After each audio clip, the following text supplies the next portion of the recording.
Hi, Cam. In early February, I celebrated 5 years of my midlife investing crisis using QAV. If it's of any value, I've included results and some commentary below. Make of it what you will. Well, congratulations, Dave, on sticking it out for Mm, 5 years. A couple of notes to the results. I'm using a time-weighted rate of return, TWRR, as I've injected capital via two tranches.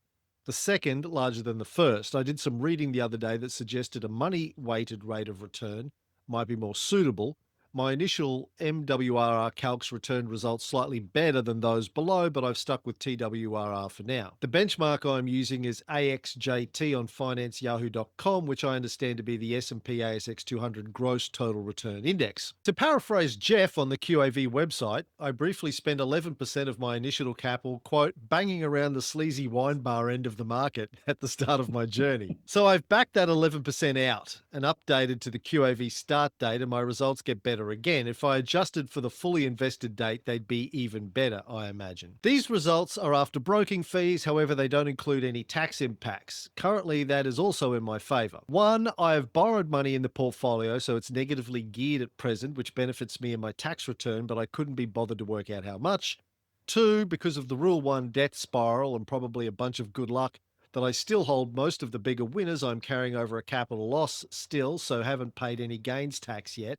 I realize both these are going to change at some point and that will impact my returns. So his little table under this is all capital, inception date, benchmark 9.83%, his returns 21.39%, but the just QAV component using the QAV start date, benchmark 9.21%, his return 24.43%. Calendar year 2025, 10.3% for the benchmark, 46.7% for Dave's portfolio. well Nearly done, Dave. five That's times market. yeah, that's great. Good to hear. He says 5 years doesn't make a trend though, so I'll hold off on the QAV tattoo until 10 years.